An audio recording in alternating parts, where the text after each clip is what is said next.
let me introduce you. She is a very dynamic healthcare professional and is being in the Middle East region quite long. She has played a very dynamic contribution, and she has been contributing to the health industry, and she is representing.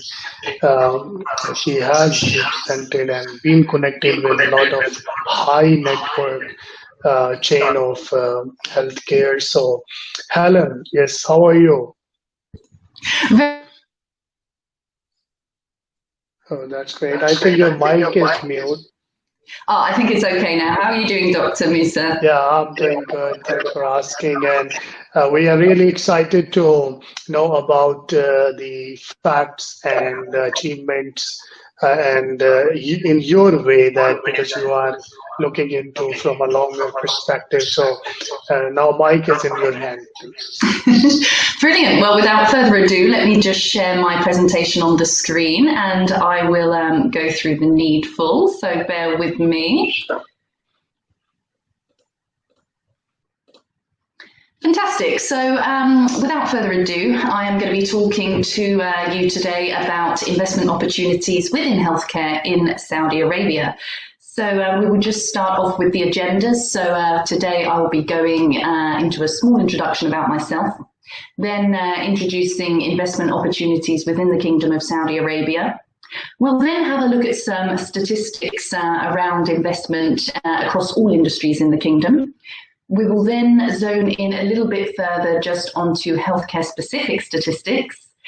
Then we'll discuss why healthcare. Then we'll do some hot takes on what I think are key areas of interest within healthcare to invest in. And then last but not least, we will close with a Q&A. So a little bit about me, as Dr. Musa said, my name is Helene Gaubert. I'm currently the Group Recruitment Manager of Saudi German Hospitals Group, which is one of the largest and one of the oldest hospital groups, private hospital groups in the Kingdom of Saudi Arabia. Now, I've been in the industry for 8 years, so not too far off from a decade now. And as you can imagine, over these last 8 years, I've seen a lot of changes in the trends within the healthcare space in the GCC region and Saudi Arabia as a focus. I'm a guest speaker with Berkeleyme Middle East, and I'm honoured today to be joining them for yet another webinar that is being held. I'm also the winner of the World Medical Council's HR Professional Excellence Award 2019. So Saudi Arabia holds very exciting potential and opportunity for investors with factors such as a G20 economy, a young and highly educated population of more than 30 million people. It also boosts a strategic location in the heart of major trade routes crossing 3 continents and bountiful national resources. As part of Vision 2030, a wide range of economic reforms have succeeded in creating new business opportunities in the kingdom. Launched in 2016, as others have said earlier on today, Vision 2030 aims to grow and diversify the kingdom's economy. Now, the government has launched a major privatisation programme aimed at unlocking state-owned assets and also at increasing private sector participation. Therefore, the kingdom's business environment has opened up and it is rapidly transforming. This is reflected in the fact that Saudi Arabia rose 30 places in the World Bank's most recent Ease of Doing Business report. Now, no country in the world saw a faster rise in such a short amount of time. The momentum is a clear signal that Saudi Arabia is a future-forward economy offering untapped potential and unique business opportunities. So now we're just going to have a closer look at some statistics about Saudi Arabia and investment opportunities as a whole. So we may have heard some of these earlier today, but it's nice to have a refresher and to anybody else new that may be joining today. So the total population currently stands at 33.4 million. The population is actually expected to grow 1.6% in the next 5 years. The Saudi labour force is currently made up of 3.2 million participants. They have a nominal GDP of 782 billion. The GDP per capita is currently sitting at 23,570. And FDI inward stock of 230.8 billion US dollars. Now, if we look at healthcare statistics more specifically, last year Saudi Arabia had the largest healthcare expenditure in the whole of the GCC region. It sat at $34 billion US. Currently in the kingdom, there is over 480 hospitals. There's actually over 5,000 clinics. And talking from a human resources perspective, there is over 394,000 healthcare professionals in the kingdom at present day. This makes up for 72,900 hospital beds. Now, 54% of clinics are currently private versus 24% of hospitals, and we're definitely seeing that grow and grow as we go on. So why healthcare? So there's a few reasons, and I will briefly go into them today. So the Saudi Ministry of Health has launched several public-private partnership initiatives in line with its National Transformation Programme, that is PPP as mentioned in point 1.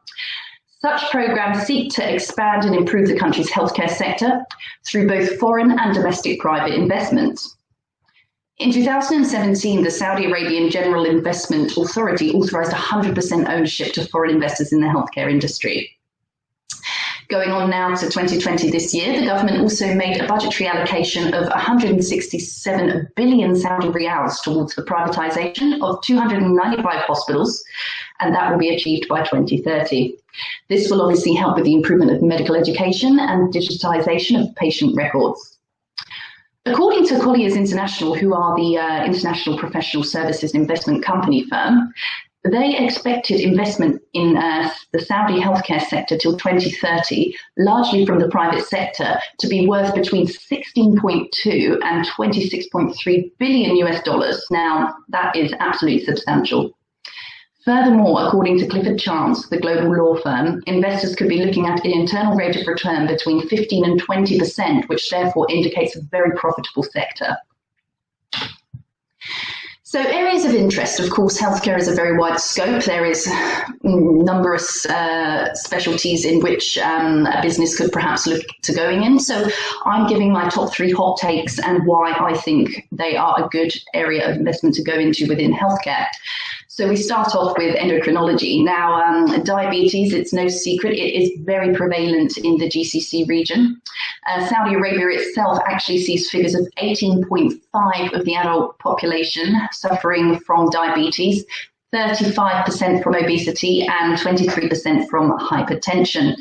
Now, this coincides with an EY report that predicted 6 major investment opportunities for the GCC healthcare market by 2025, with diabetes having a notable mention. So then we move on to daycare surgery centres. Now, due to advancements in healthcare technology, several daycare treatments and procedures have significantly increased, resulting in a higher demand for daycare surgery centres. The demand for daycare surgery centres has also increased regionally and in the kingdom due to a prevalence of lifestyle diseases. Now, we mentioned before diabetes and obesity, but also depression, strokes, cardiovascular diseases and blood pressure do fall into this category and do not always need to be treated in a traditional hospital setup.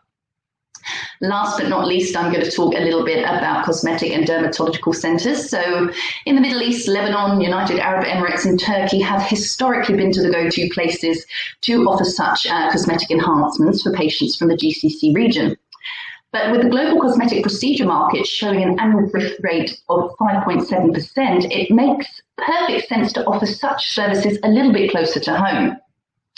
Now, the Saudi Plastic Surgery Care Society holds yearly conferences, they have regular seminars and even allows for membership, and currently they have 403 plastic surgery physicians registered on the platform. So this does show an availability of cosmetic enhancements in the kingdom, and I believe that is something that is just going to grow and exceed.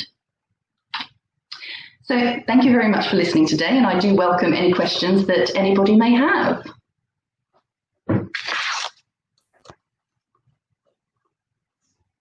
You are going to join us, so I will be the voice of them and will be asking these questions. So my first question is those of our friends who are listening from United States and UK and they want to enter, these are doctors, high-end skills and nurses. This is your right profession.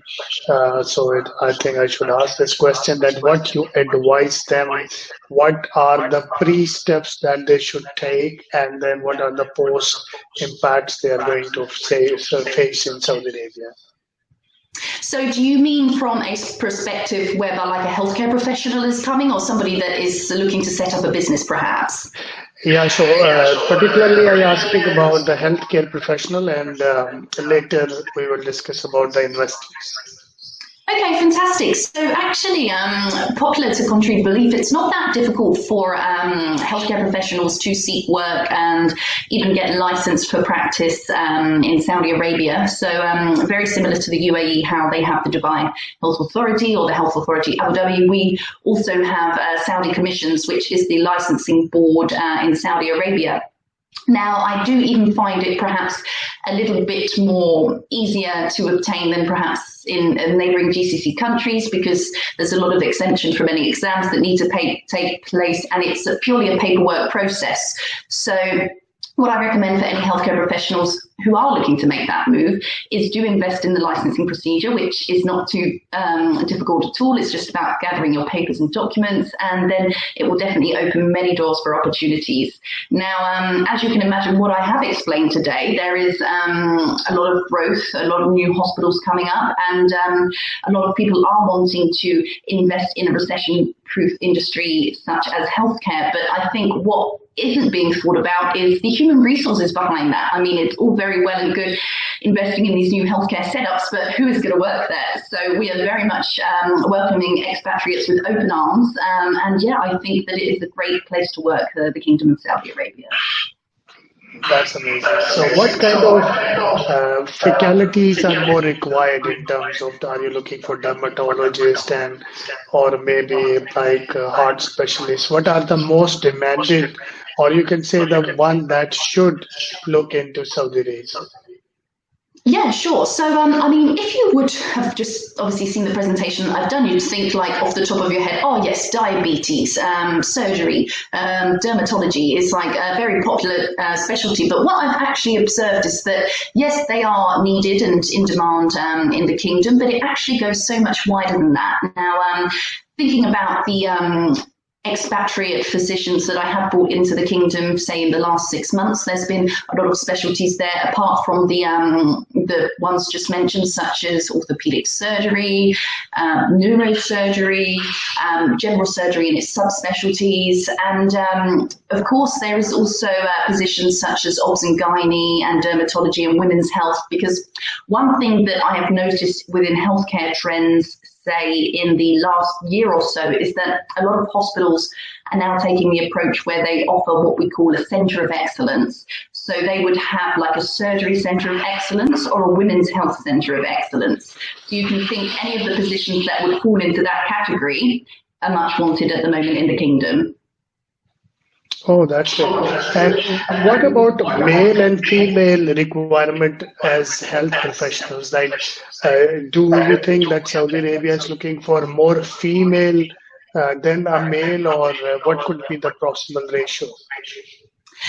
It's hard to say. I mean, demographically, I notice there are more males that are relocating to the kingdom, but then again, that could be because they are more readily available to do so. I mean, a lot of women perhaps have families that maybe might not want to relocate. So it's different in that sense. But what I can say is that there are some positions that are mutually kind of exclusive for female candidates. So, for example, a lot of the roles that come under women's health, such as obstetrics and gynecology, are usually taken by female candidates, as are dermatology positions.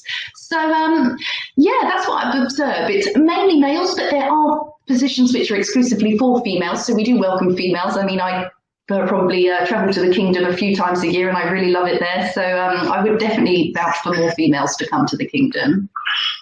That's great. And how you see the keyhole surgery, minimum invasive surgeries, the robotic surgery future in Saudi Arabia? So I think that it's definitely something that is up and coming, and I know that we've had some really great conversations today around robotic surgery, keyhole surgery, even telemedicine earlier today, and I think it is something that's definitely becoming more kind of wider known in the kingdom, and as we are having these technological advances, we are then kind of bringing that technology to the kingdom. So I think it's a very, very interesting concept. That's it. And my last question from you is, I want to give a value to the audience by sharing your travel experience to Saudi Arabia. You are based in Dubai. You frequently travel to Saudi Arabia. And so what is your positive feedback about them?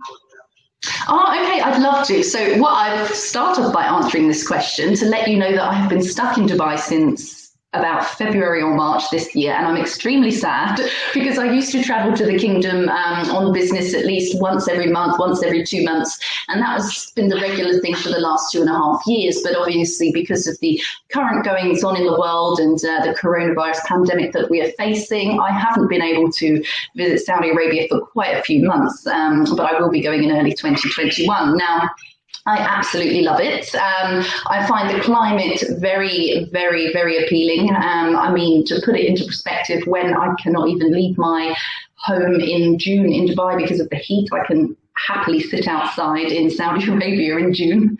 So the climate is much more forgiving. We have quite a large geographical footprint at Saudi German Hospitals Group. So our flagship site is in Jeddah, which is on the coast. We then have Riyadh, which is in the center of the country. We have Dammam in the eastern province, and we have smaller hospitals in smaller cities such as Asir and Ha'il. Now, for example, our hospital in Asir, I think it rains most days of the year. So it's a very, very unique dynamic.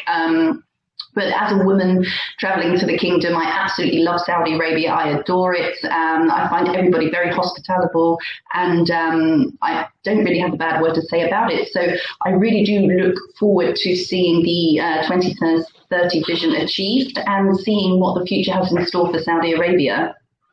Oh, that's great. Your message is loud and clear to the public, and I think it is quite guidery in principle as well to the listeners.